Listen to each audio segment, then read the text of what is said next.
Breaking news చూస్తున్నాం. రామంతపూర్లో శ్రీకృష్ణ జన్మాష్టమి వేడుకలు 5 యువకుల్ని బలిగొన్నాయి.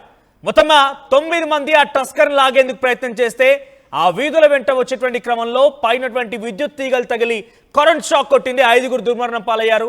అయితే 4 ఆసుపత్రిలో చికిత్స పొందినట్టు తెలుస్తోంది. సో పోలీసు విద్యుత్ శాఖ అధికారులకు సంబంధించిన విషయంలోనే కొన్ని ఆరోపణలు ఎదుర్కొంటున్నారు. విద్యుత్ శాఖ అధికారులకు పలుమార్లు స్థానికులు అంతా కలిసి చెప్పినా తీగలు మొత్తం నేలకు తాగులుతున్నాయని చెప్పినా కూడా పట్టించుకోలేదని చెప్పి స్థానికులంతా ఆవేదన వ్యక్తపరుస్తూ ఉన్నారు. ఒకసారి సంఘటనా స్థలం నుంచి ప్రతినిధి శిల్ప లైవ్లో సిద్ధంగా ఉన్నారు. శిల్ప, సో ప్రెసెంట్ మీరున్నటువంటి ఆ ఏరియాలో ఎటువంటి సిచ్యువేషన్ నెలకొంది? ఒక అట్టహాసమైనటువంటి వేడుకలు కాస్త విషాదంతో ముగిశాయి. ప్రజెంట్ మీరున్న ప్లేస్ లో స్థానికులు ఏం చెప్తున్నారు, వారితో మాట్లాడించే ప్రయత్నం చేయండి. ఒకసారి ఆ విగ్రహాన్ని కూడా చూపించండి.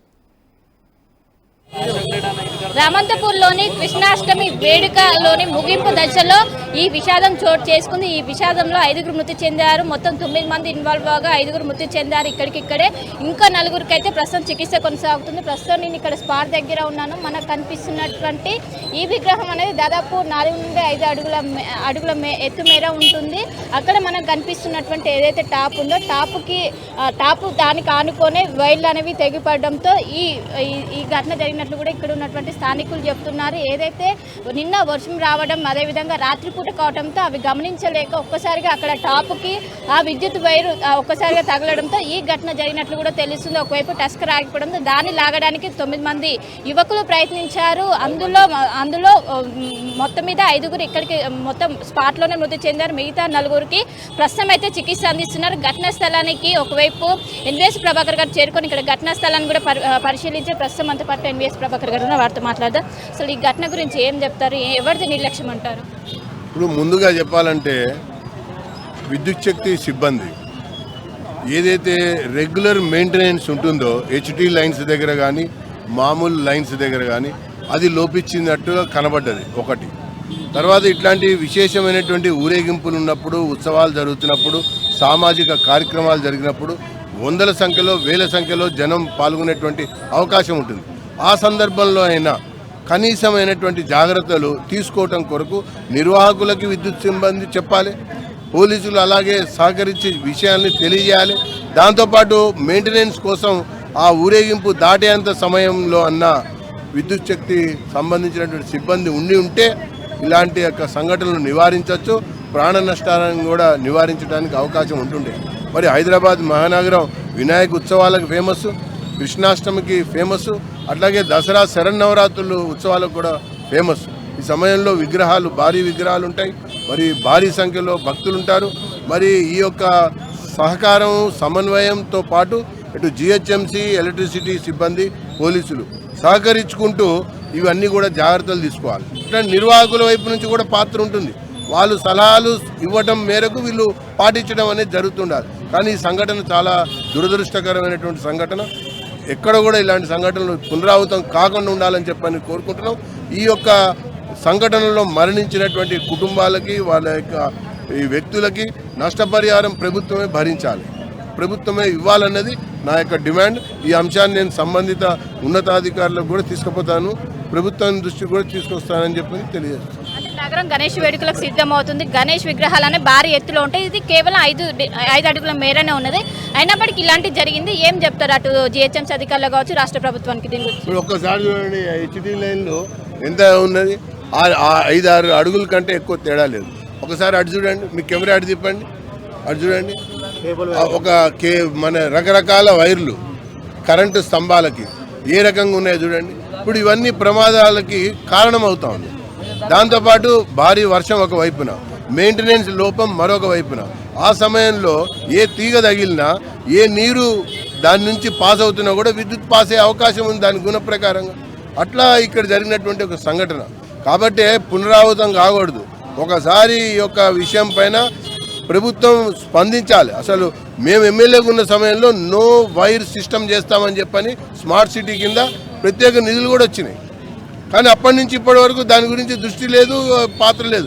ఏదైనా కేబుల్ వైరు గ్రౌండ్లోనే నడవాలి, ఎంత పెద్ద లైన్ అయినా కూడా. దాని కొరకు నిధులు కూడా కేంద్రం కూడా ఇస్తూ ఉన్నది. కానీ ఇక్కడ అప్పుడు ఇప్పుడు కూడా రాష్ట్ర ప్రభుత్వం ఆ దిశలో అడుగులు వేసినట్టయితే ఇలాంటివి నివారించడానికి అవకాశం కలిగేది. సో మొత్తం మీద చూసుకోవచ్చు, కేవలం అక్కడ తెగిపడినటువంటి ఏదైతే హెచ్డి లైన్స్ మనకు విజువల్స్లో కనిపిస్తున్నాయో విగ్రహం దగ్గర, ఆ లైన్స్ అనేవి తెగిపడడంతోనే ఈ ఘటన జరిగిందంటూ కూడా ఒకవైపు ఇక్కడ ఉన్నటువంటి స్థానికులు ఆవేదన వ్యక్తం చేస్తున్నారు. ఇక్కడ స్థానికులు కూడా ఉన్నారు, వారితో మాట్లాడించే ప్రయత్నం చేద్దాం. ఘటన ఎప్పుడు జరిగింది, మొత్తం ఎక్కడెక్కడ విగ్రహం ఊరేగింపు అనేది జరిగింది? నిన్న నైట్ ఇక్కడ నుంచి ప్రారంభమైంది. ఇటు నుంచి ఓల్డ్ రామంతపురం తిరిగి వస్తుండగా జీప్ మొరాయించడం వల్ల ఉన్న 10-15 మంది యువకులు దీన్ని తోసుకుంటూ ఇక్కడ దగ్గర రావడం జరిగింది. ఆ పైన తెగిపోయిన వైర్లు ఏవైతున్నాయి వాళ్ళు కూడా చూసుకోలేదు. ఆ టైంలో కూడా ఇక్కడ లైట్స్ కూడా ఉన్నాయి, చెట్లన్నీ అడ్డం ఉంది, లైట్ కూడా ఏం కనబడట్లేదు. సో వాళ్ళు తోస్తుండగా పైనుంచి మరి వర్షం చాలా స్పీడ్గా పడుతూ ఉంది. ఆ వైర్ తాకి అక్కడే స్పాట్లో 5 మంది చనిపోవడం జరిగింది. దీనికి తగిన చర్యలు అధికారులు తీసుకోవాల్సిందిగా స్థానికులు డిమాండ్ చేస్తారు. మళ్ళీ కూడా రాబోయే రోజుల్లో వినాయక చవితికి ఇలాంటి మళ్ళీ రిపీట్ కాకుండా వెంటనే వాళ్ళు చర్యలు తీసుకొని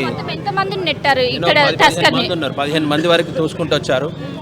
5 మంది మాత్రం వెంటనే స్పాట్లో చనిపోయారు. మిగతా 4-5 మ్యాట్రిక్స్ రోజు ఇక్కడే ఉంటారు. ఆ వైల హైట్ వాళ్ళకి తెలియదా? రోజు ఇక్కడే ఉంటారు. తెగినట్టుంది. అంతకుముందే ఏదైనా వెహికల్ పోయే కింద పడిందో అది ఏమైనా కనబడలేదు వాళ్ళకు కూడా. వెంటనే విద్యుత్ దానికి రావడం వల్ల అక్కడ చనిపోవడం జరిగింది. రాబోయే రోజుల్లో వినాయక చవితి కాబట్టి తగిన చర్యలు తీసుకొని వెంటనే అధికారులు స్పందించాలి. మా యొక్క స్థానికుల డిమాండ్. అంటే ఇది విద్యుత్ శాఖ మొత్తం మీద అంటే ఇది విద్యుత్ శాఖ నిర్లక్ష్యం వల్ల అనుకోవచ్చు. ఇప్పుడు స్థానికులు పండుగ పూట పాపము అందరూ ఇలాంటి పరిస్థితిలో పిల్లలు కానీ చూడడానికి వచ్చిన వాళ్ళకి ఎవరికైనా అయినంటే 100 మంది చనిపోయేది కదా. దీనికి బాధ్యత ఎవరు? అవునా కదా. ఈరోజు పండుగ చేసుకునే పరిస్థితి కూడా లేదు. వర్షం పడుతుంది కదా అని చెప్పేసి మామూలుగా అంత పెద్ద డ్యామేజ్ అయ్యింది, దాన్ని మామూలుగా రిపేర్ చేయాల్సిన అవసరం ఉంది కదా. ఈరోజు ప్రమాదం జరిగింది కదా అని చెప్పేసి వైర్ తీసుకొని వెళ్ళిరంట వాళ్ళు. అదే ముందే చేసి ఉంటే ఇంతమంది ప్రాణాలు పోకపోతుండే కదా. దీనికి పూర్తి బాధ్యత విద్యుత్ శాఖ వహించి వాళ్ళ కుటుంబాలకు న్యాయం చేయాలని మేము మనవి చేస్తున్నాం స్థానికంగా. లేకపోతే యాదవ్ సంఘం తరపు నుంచి వచ్చి మేము ఇక్కడ ధర్నా కార్యక్రమం మొదలెడతాం. లేకపోతే ఆ శవాలను వాళ్ళకు నష్టపరిహారం ప్రకటించే వరకు మేము ఆ శవాలను తీసే పరిస్థితి లేదు. అంటే వెంటనే ఏమైనా స్ప్రెడ్ అయిందా కరెంట్ అనేది పక్కన వాళ్ళకి? కాదండి, అక్కడ జీప్ మొరాయించడంతో యువకులు అందరు కలిసి ఆ బండిని లాక్కెళ్తుంటే అక్కడ వైరు ఉంది కదా, వైరు డ్యామేజ్ ఉంది. వాళ్ళు చూసుకోవాల్సిన అవసరం ఉంది కదా ఏదైనా కానీ. ఇదే కానీ ఎవరికైనా ప్రమాదం జరిగితే ప్రాణాపాయమే కదా. హైటెన్షన్ వైర్లు కదండి అవి. పెద్ద ఎత్తున ఆవేదన వ్యక్తం చేస్తున్నారు. అంటే మొత్తం ఊరేగింపులు ఎంతమంది పాల్గొన్నారు? ఊరేగింపులో దాదాపు ఒక 200 మంది పాల్గొన్నారండి. ఆ 200 మందిలో ఇది చివరి దశకు వచ్చేసరికి ఒక 100 మంది ఉంటారు. దాదాపు ఒక 50 మంది పిల్లలు కూడా ఉన్నారు పార్టిసిపేట్ చేసిన వాళ్ళు. నిన్న చాలా పెద్ద ప్రమాదం నుంచి బయటపడ్డారండి.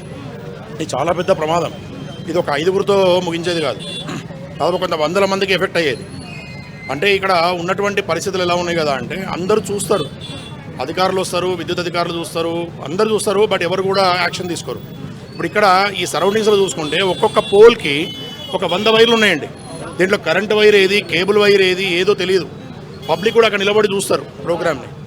అంటే ఇక్కడ ఉన్నటువంటి పరిస్థితుల లోపల మినిమం అధికారులు వచ్చేసి ఇక్కడ ఉన్నటువంటి వైర్లలో ముఖ్యంగా హైటెన్షన్ వైర్లు ఏవి, విద్యుత్ వైర్లు ఏవి, కేబుల్ వైర్లు ఏవి ఎవరు కూడా పట్టించుకొని వాటి దగ్గర పబ్లిక్ నిలబడకుండా చూడాల్సిన బాధ్యత కూడా వాళ్ళదే.